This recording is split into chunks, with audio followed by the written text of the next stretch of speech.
आप देख रहे हैं लाइव इंडिया हर पल।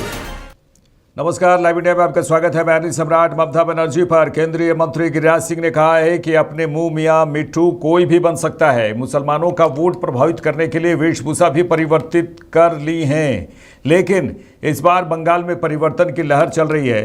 बंगाल की जनता बंगाल को बांग्लादेश नहीं बनने देगी और टीएमसी का इरादा खाक में मिल जाएगा। अपने मन मियां मिट्ठू कोई भी बन सकता है, मुंह पर फिफड़ी उड़ा हुआ है और मुसलमानों का वोट प्रभावित करने के लिए अपने वेशभूषा को भी परिवर्तित कर लिया है। लेकिन इस बार बंगाल में परिवर्तन की हवा चल रहा है।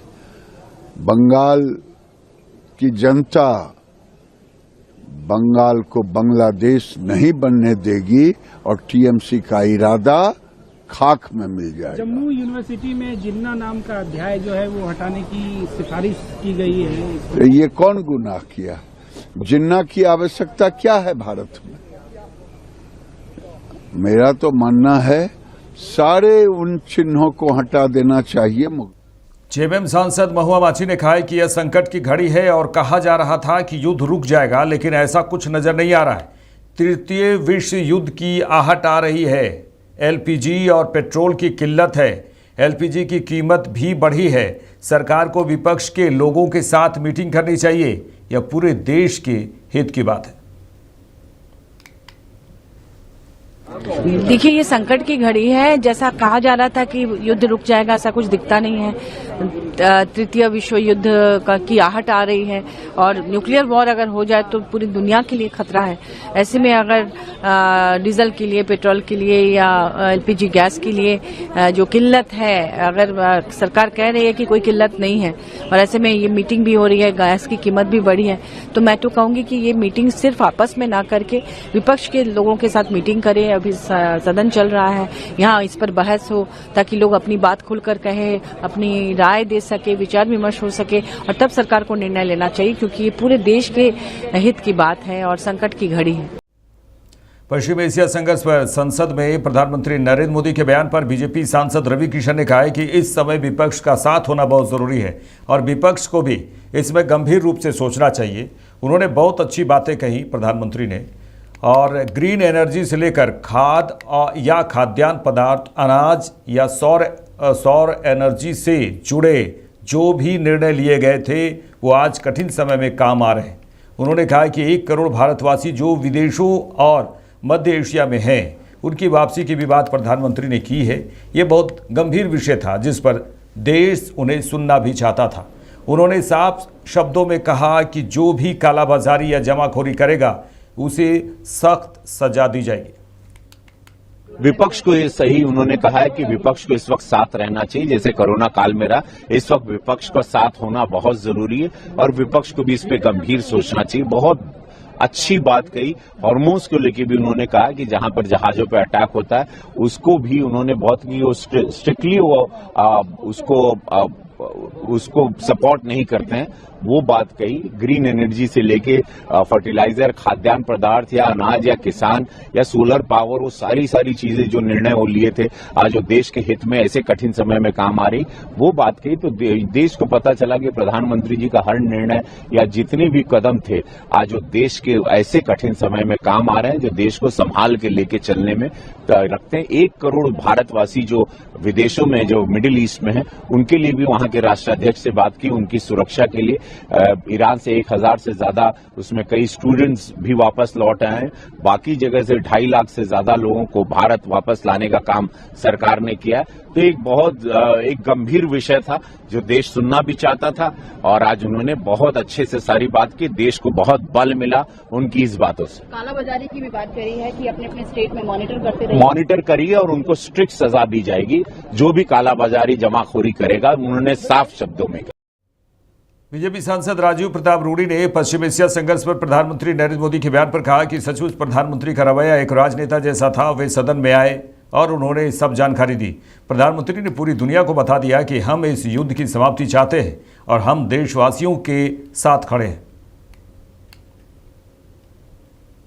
देखिए, सचमुच ये प्राइम मिनिस्टर से approach was like a statesman and he came to the house, और हाउस में आकर के उन्होंने सब जानकारी दी। और कोई भारत में तो युद्ध थोपा नहीं है, लेकिन हम उसके भुक्तभोगी हैं। भारत तैयार है। देश के प्रधानमंत्री ने पूरे दुनिया को बता दिया कि हम इस युद्ध की समाप्ति चाहते हैं, और साथ साथ हम पूरी तैयारी के साथ देशवासियों के साथ खड़े हैं। देश अब मोटे तौर से उतना ज्यादा आश्रित नहीं है बाहर के स्रोतों से, पर अपनी कामयाबी बताई। और मैं समझता हूं कि एक स्टेट्समैन के रूप में लोकसभा के सत्र चल रहा है, उस समय आके अपना बयान देना, प्रधानमंत्री के एक बड़ा दृश्य भारत के सामने रखना एक बहुत ही औचित्यपूर्ण निर्णय था। पश्चिम एशिया संघर्ष पर संसद में प्रधानमंत्री नरेंद्र मोदी के बयान पर आप सांसद संजय सिंह ने कहा है कि आपने जबरदस्ती भारत को संकट में डाला है। उन्होंने केंद्र सरकार पर हमला बोलते हुए कहा है कि आपने जबरदस्ती भारत को संकट में डाला है। हम तो हमेशा आपके साथ राष्ट्रीय संकट के साथ समय पर खड़े थे। हमने तो कहा कि आप ईरान से बातचीत करें, लेकिन आपने सही समय पर बातचीत नहीं की। अब आप कह रहे हैं कि पूरा देश साथ दे, जो कि देगा ही, लेकिन देश के सामने विकल्प ही क्या है? जब विपक्ष आपको सही हो और समय पर सलाह दे तो उसे भी आपको मानना चाहिए। देखिए, संकट तो उनके द्वारा लाया गया संकट है ना, ये मोदी संकट है। अगर ये संकट हमारे ऊपर किन्हीं परिस्थितियों के कारण आया होता तो निश्चित रूप से हम लोग साथ में रहते हैं, इसमें भी हम साथ हैं, कोई हम खिलाफ नहीं है। लेकिन आप कोई बात सुनते नहीं, आप बिहेव करते हैं कि आप महामानव हैं, सब कुछ आपको पता है।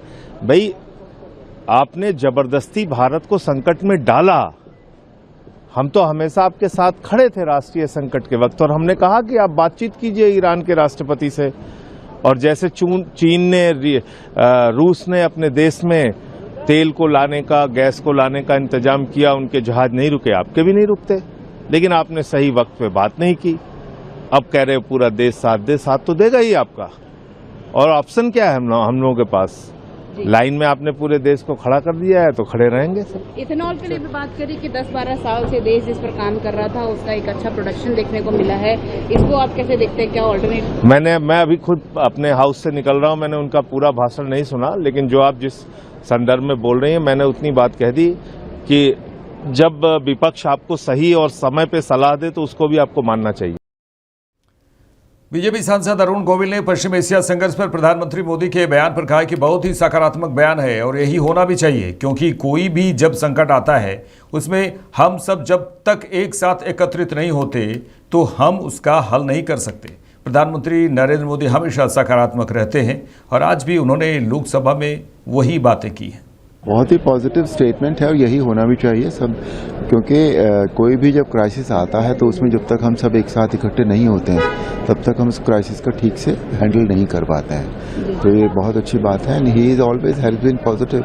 तो आज भी उनका जो स्टेटमेंट आया है वो बहुत पॉजिटिव है हम सब के लिए। ऑपोजिशन के लिए भी बोला है कि अगर कुछ लोग जो उनके स्टेट में किसी तरह कालाबाजारी करते हैं उसको मॉनिटर करें, और ऑपोजिशन के लिए बोला है कि जो है आप लोग संभल के रहें और इस तरह के।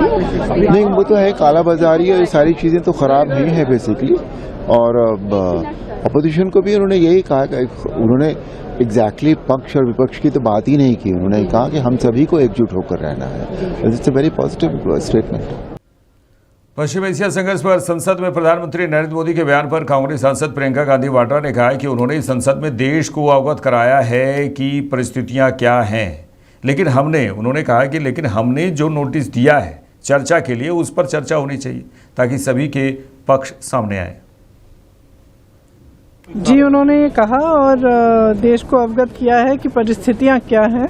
कुछ ज़्यादा नई बात नहीं कही है, लेकिन हमने जो नोटिस दिया है डिस्कशन के लिए, वो डिस्कशन होना चाहिए ताकि हम भी जवाब दे पाएँ, पूरा सबके पक्ष सामने आए। मेरे ख्याल से वो अच्छा रहेगा कि डिस्कशन हो पार्लियामेंट में इस पर। मुख्यमंत्री को लेकर भी उन्होंने कहा कि हार्मोन्स जो है उसको लेकर भी कहा है कि ये अनएक्सेप्टेबल है, कोई भी ऐसे अटैक होना लगा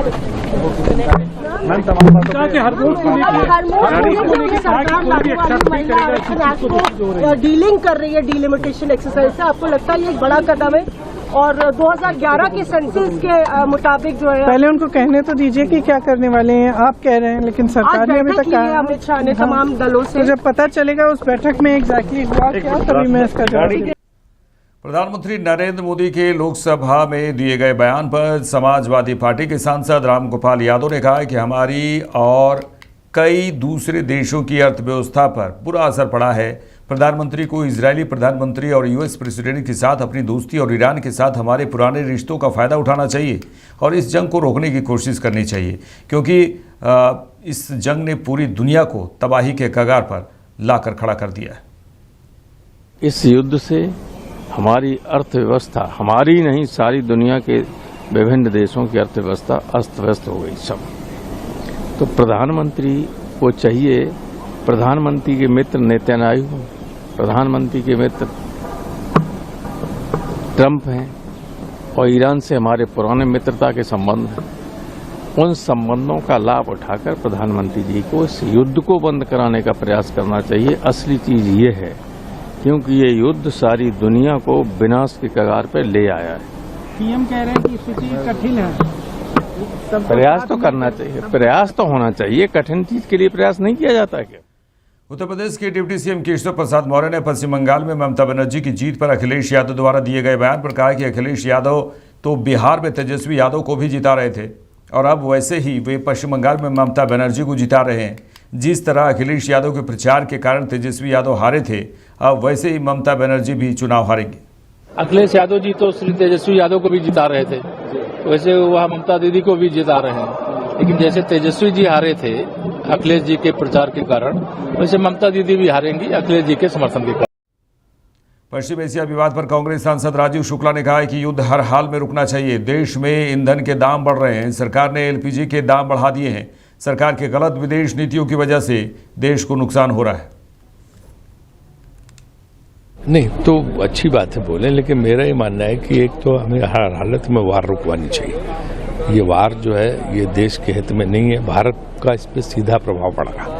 हमारे यहाँ गैस की किल्लत भारी हो रही है और जो पेट्रोलियम पदार्थ उनके दाम बढ़ रहे हैं। डीजल तो ऑलरेडी बढ़ गया, इंडस्ट्रियल डीजल, जिससे हर चीज़ के दाम बढ़ेंगे, क्योंकि जब उद्योग, छोटे उद्योग प्रभावित होंगे तो सब चीज़ के दाम बढ़ेंगे। तो ये बहुत मुश्किल काम है और जो गैस का उसकी तो बड़ी भारी किल्लत है। तो आप जो है सरकार का यही धन्यवाद कर सकते हैं कि उसने चूल्हे की रोटी फिर से खाने के लिए मजबूर कर दिया, ये सुविधा प्रदान कर दी कि आप चूल्हे की रोटी खाइए, है ना, वही ज़्यादा अच्छी होती है। गैस तो जब मिलेगी हैं और गैस के दाम न बढ़ जाए। बढ़ा तो दिए कमर्शियल गैस के लिए, जो घरों वाले सिलेंडर उनके दाम भी बढ़ाने की योजना सुना चल रही है। तो जो है सरकार से यही निवेदन है कि भाई आप अपने सर पे क्यों ले रहे हैं, क्योंकि आपकी गलत विदेश नीति है। इस सरकार की गलत विदेश नीति की वजह से जो है हमें ये झेलना पड़ रहा। लेकिन प्रधानमंत्री लंबे समय से मुख्यमंत्री के तौर पे, प्रधानमंत्री के तौर मेरा इस मामले मानना है कि कितने वर्ष तक कौन रहा मायने नहीं रखता। कितना काम उसने कर दिया। राजीव गांधी ने देखो टेलीकॉम रिवोल्यूशन किया, सबके हाथ में मोबाइल है, राजीव गांधी की देन है। आज कंप्यूटर से करोड़ों लोगों को रोजगार मिल रहा, राजीव गांधी की देन है। रिफॉर्म्स जो हैं जो हुए, आर्थिक सुधार नरसिम्हा राव जी की देन है।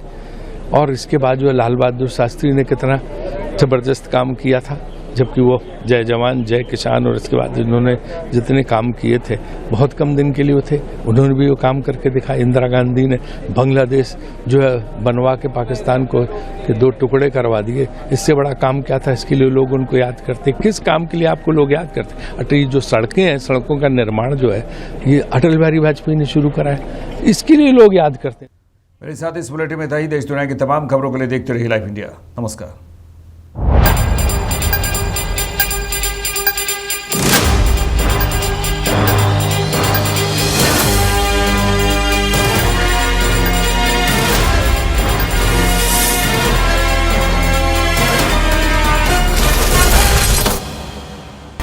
आप देख रहे हैं लाइव इंडिया हर पल।